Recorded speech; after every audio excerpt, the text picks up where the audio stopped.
आगे प्रतिलोम समानुपात के बारे में।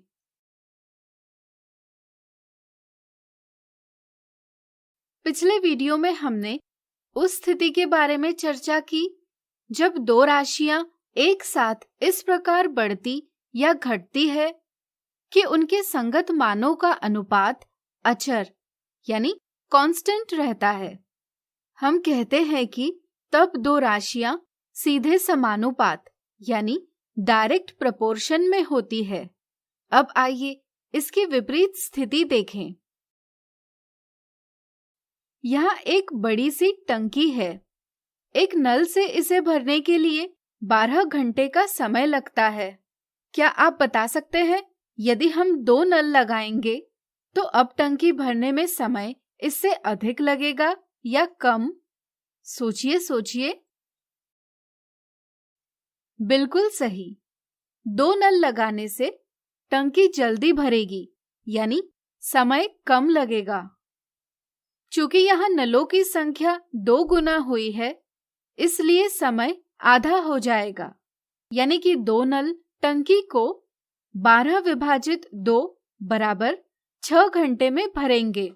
इसी तरह अगर हम 3 नलों का प्रयोग करते हैं तो टंकी को 4 घंटे समय लगेगा।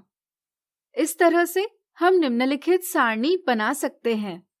यहाँ हम देखते हैं कि यदि नलों की संख्या में वृद्धि होती है तो आवश्यक समय घटता है और यदि नलों की संख्या में कमी होती है तो आवश्यक समय बढ़ता है। जैसे जब नलों की संख्या 1 से बढ़कर 2 हो जाए तो समय 12 घंटों से घटकर 6 घंटे हो जाता है। यहाँ नलों की संख्या 2 गुना हुई है लेकिन टंकी को भरने का समय आधा हुआ है।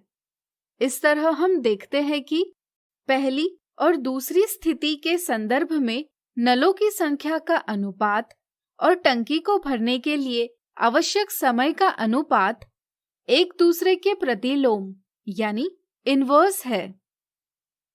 किसी भी स्थिति में यदि हम नलों की संख्या और टंकी को भरने के लिए आवश्यक समय का गुणन करेंगे तो गुणनफल एक अचर यानी कांस्टेंट रहता है।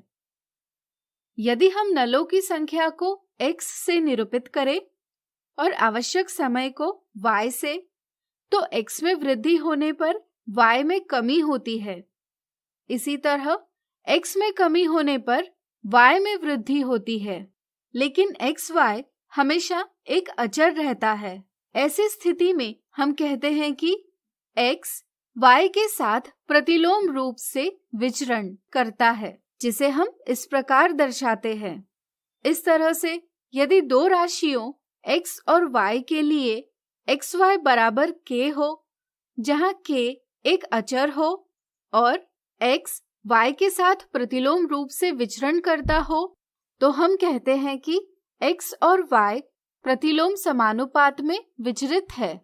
ऐसी स्थिति में यदि x के मान x1, x2, x3 इत्यादि हो और संगत y के मान क्रमशः y1, y2, y3 इत्यादि हो, तो x1 y1 बराबर x2 y2 बराबर x3 y3 इत्यादि बराबर k होता है। चलिए प्रतिलोम समानुपात की कुछ स्थितियां देखें। यदि कुछ निश्चित धनराशि का बंटवारा किया जाना हो तो भागों की संख्या में वृद्धि होने के साथ ही प्रत्येक भाग में आने वाली धनराशि में समानुपातिक कमी होगी। इस तरह से भागों की संख्या और प्रत्येक भाग में आने वाली धनराशि में प्रतिलोम समानुपात होगा। किसी निश्चित क्षेत्र में वर्गाकार टाइलें लगवानी हो तो टाइलों के क्षेत्रफल में वृद्धि के साथ ही टाइलों की संख्या में समानुपातिक कमी होगी। इस तरह से यहाँ टाइलों का क्षेत्रफल और टाइलों की संख्या में प्रतिलोम समानुपात होगा। जब आयत का क्षेत्रफल अचर रखा जाए तो लंबाई में वृद्धि होने पर चौड़ाई में समानुपात में कमी होगी। इसलिए निश्चित क्षेत्रफल के लिए आयत की लंबाई और चौड़ाई में प्रतिलोम समानुपात होता है। इसी तरह आप और स्थितियां ज्ञात कीजिए जहां प्रतिलोम समानुपात दिखाई देता है। तो आज हमने सीखा प्रतिलोम समानुपात। अगले वीडियो में इनसे जुड़े कुछ उदाहरणों को देखेंगे।